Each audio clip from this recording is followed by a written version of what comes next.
Hello everyone, મજામાં હશો? આપણે પ્રકરણ 9 આગળ વધારીએ તો આજે આપણે ભણીએ વિદેશ વેપારનું સ્વરૂપ.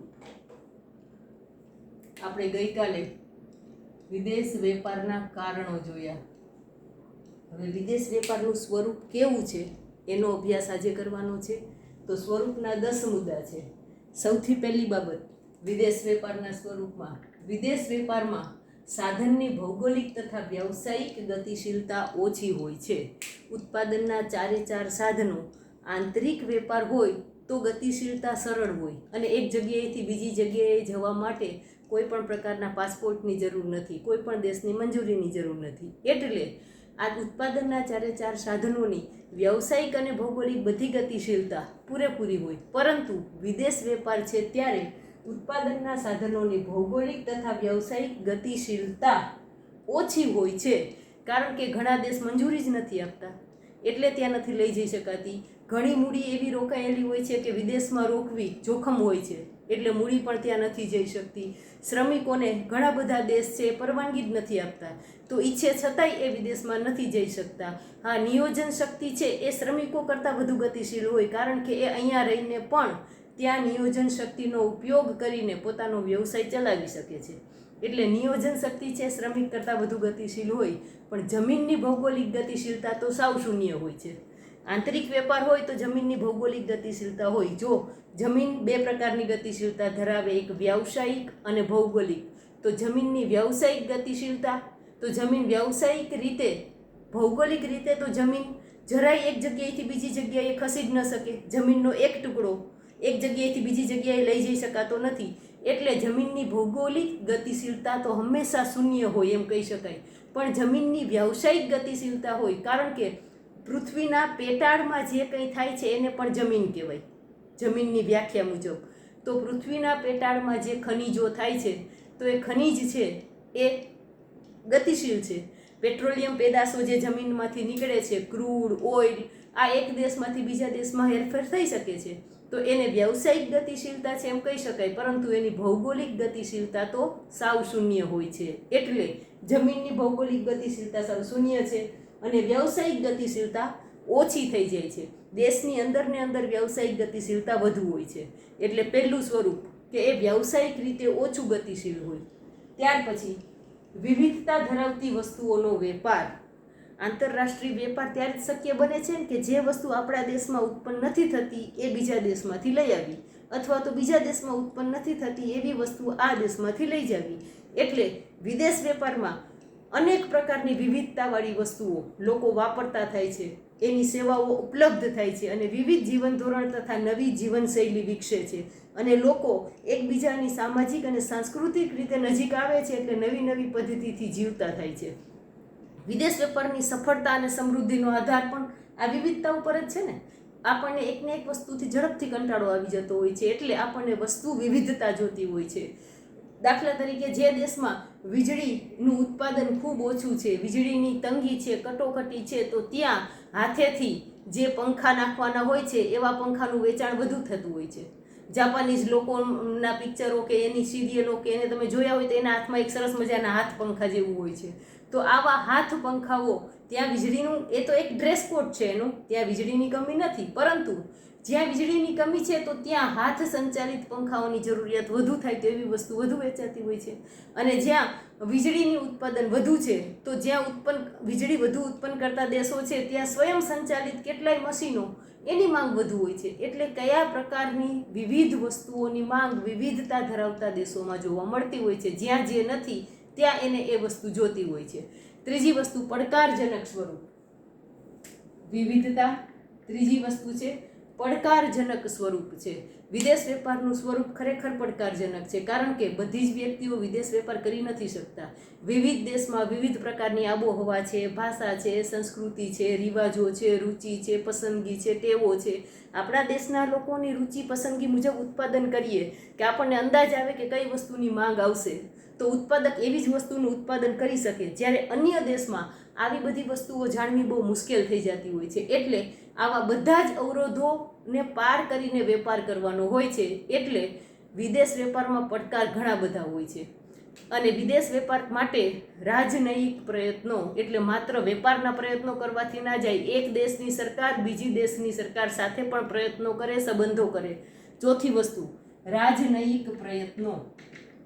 માત્ર એક વેપારી બીજા દેશની સાથે વેપાર કરવો છે અને વેપારી જ પ્રયત્ન કરે તો વિદેશ વેપાર સફળ ના થાય. દરેક દેશની સરકારો પણ પોતાની રીતે રાજકીય સંબંધો વધારે, રાજકીય પ્રયત્નો કરે, એકબીજાની સાથે ઔપચારિક બિનઔપચારિક મિટિંગો કરે, વેપાર માટેની જુદી જુદી મિટિંગો, જુદી જુદી સમિટો. ગુજરાતમાં વાઇબ્રન્ટ ગુજરાત સમિટ દર વર્ષે ભરાય છે અને જુદા જુદા દેશમાંથી મૂડીરોકાણકર્તાઓને આકર્ષવામાં આવે છે અને એને 4 દિવસ માટે બહુ અદ્યતન સુવિધાઓ સાથે રહેવા, જમવા, ફરવાની બધી સુવિધાઓ કરી દેવામાં આવે છે, જેથી કરીને એનું મૂડીરોકાણ ભારતમાં થાય, એનું મૂડીરોકાણ ગુજરાતમાં થાય.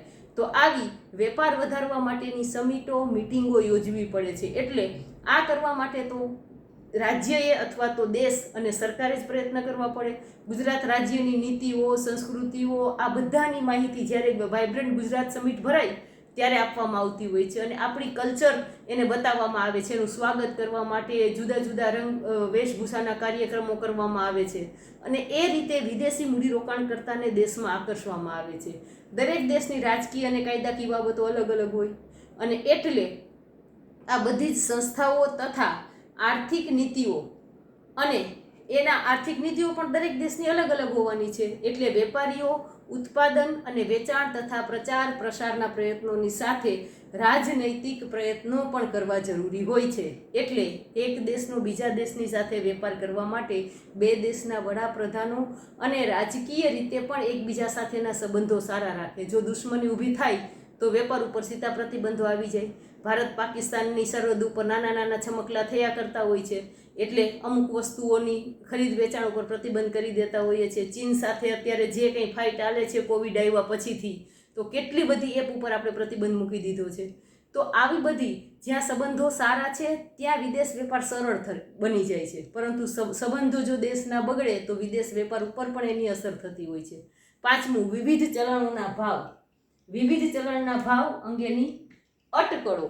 કારણ કે વિદેશ વેપાર કરવાનો છે અને વિદેશ વેપાર માટે વિદેશી હુંડિયામણ હોવું જરૂરી છે. હુંડિયામણ એટલે વિદેશી ચલણ, જે સર્વ સ્વીકૃત ચલણ હોય એનાથી પેમેન્ટ કરવાનું હોય છે. તો આપણી પાસે એ ચલણ હોવું જોઈએ કે જેનાથી આપણે પેમેન્ટ કરી શકીએ.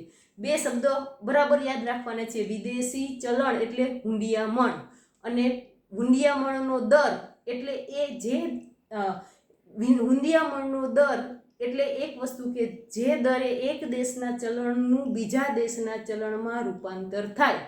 બરાબર 1 માર્કનો પ્રશ્ન પૂછાય, હુંડિયામણનો દર. વિવિધ દેશના ચલણના ભાવ જુદા જુદા છે, એટલે સતત વેપાર કરનારા અને ખાસ વિદેશ વેપાર કરનારા લોકોની નજર એની ઉપર જ હોય છે અને છાપામાં પણ આવતું હોય છે કે રૂપિયાનું અવમૂલ્યન થયું ને રૂપિયો ગગડ્યો ને આવા ટાઇટલ હોય છે.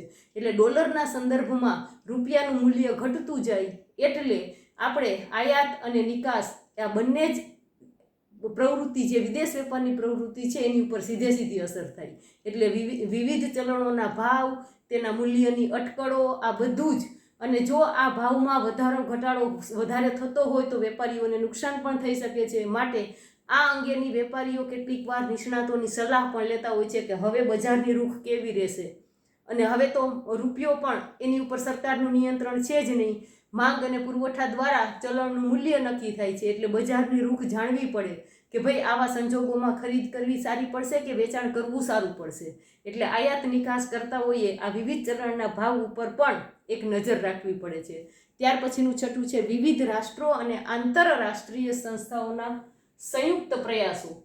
વિવિધ રાષ્ટ્રો, કારણ કે જુદા જુદા રાષ્ટ્રો વચ્ચેનો વેપાર છે, તો વિવિધ રાષ્ટ્રોએ સંયુક્ત પ્રયાસો કરવા પડે ને એકબીજા સાથેના વેપાર કરવાના. વિશ્વ સ્તરે આંતરરાષ્ટ્રીય વેપાર વિકસાવવા માટે અનેક દેશો સાથે મળે અને એ બધા દેશો સાથે મળીને એક વિશ્વ વ્યાપાર સંગઠનની રચના કરી, જેને આપણે WTO કહીએ છીએ, વર્લ્ડ ટ્રેડ ઓર્ગેનાઇઝેશન, વિશ્વ વ્યાપાર સંગઠન.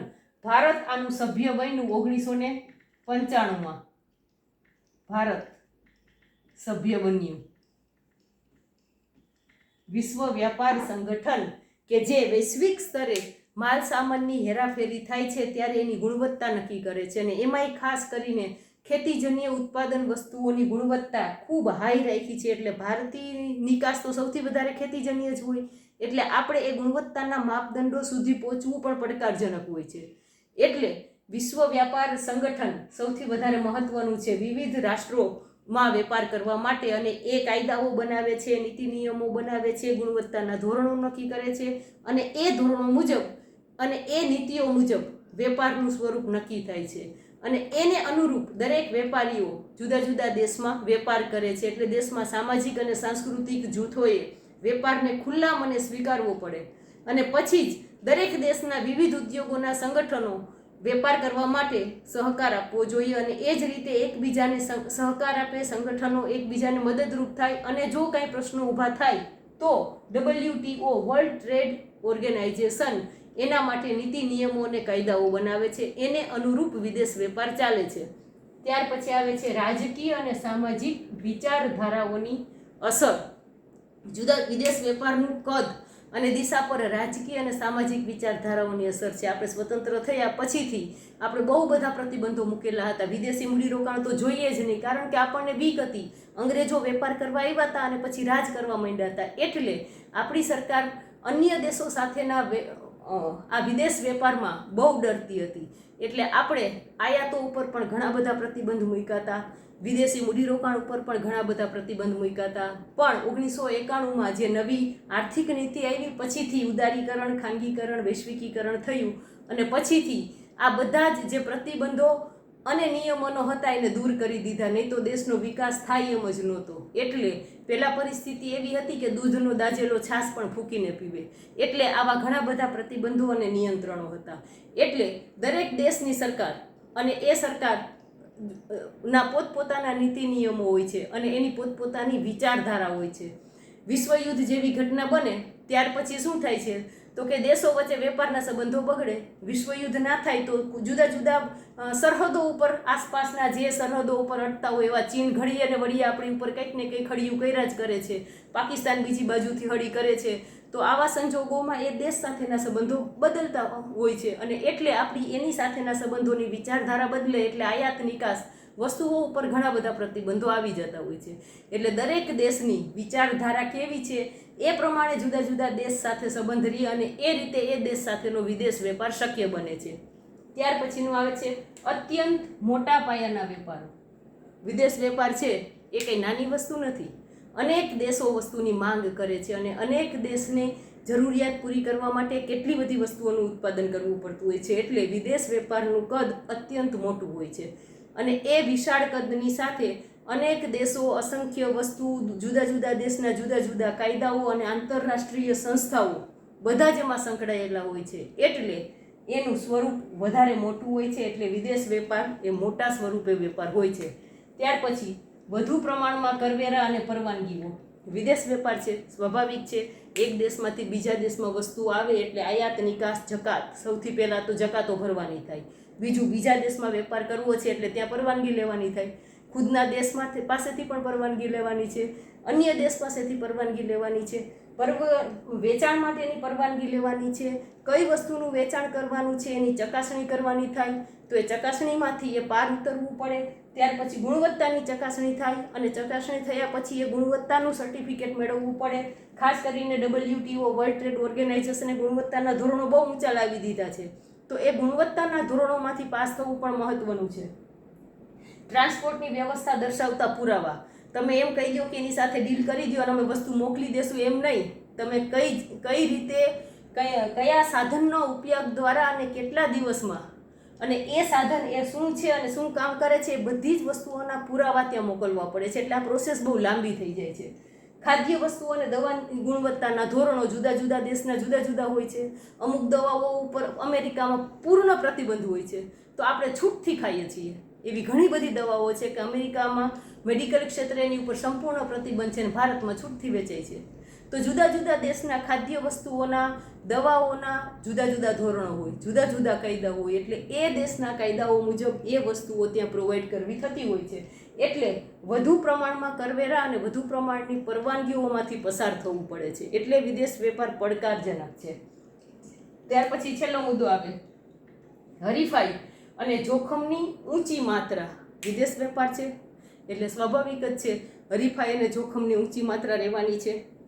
વિદેશ વેપારમાં ઊંચી ગુણવત્તાવાળી વસ્તુ જોશે. ત્યાર પછી વધુ પ્રચાર માટેનો ખર્ચ કરવો પડશે. એક દેશમાં હોય તો તમે છાપામાં દઈ દો તોય આવી જાય જાહેરાત, પણ વિદેશમાં એટલે અન્ય ટીવી ચેનલોમાં તમારે જાહેરાતો આપવી છે. દેશની ટીવી ચેનલમાં આપવા કરતાં એ ખર્ચ વધારે મોટો થાય, એટલે એનો પ્રચાર માટેનો ખર્ચ મોટો થાય, વેચાણ ખર્ચ, જાહેરાત ખર્ચ વધી જાય. વસ્તુની માંગ અન્ય દેશમાં ઊભી કરવાની છે, તો ત્યાં બજાર મળશે કે કેમ? જો આપણે વસ્તુ ઉત્પાદિત કરી છે એ વસ્તુનું બજાર ત્યાં ન મળે તો કેવડું મોટું નુકસાન ભોગવવું પડે.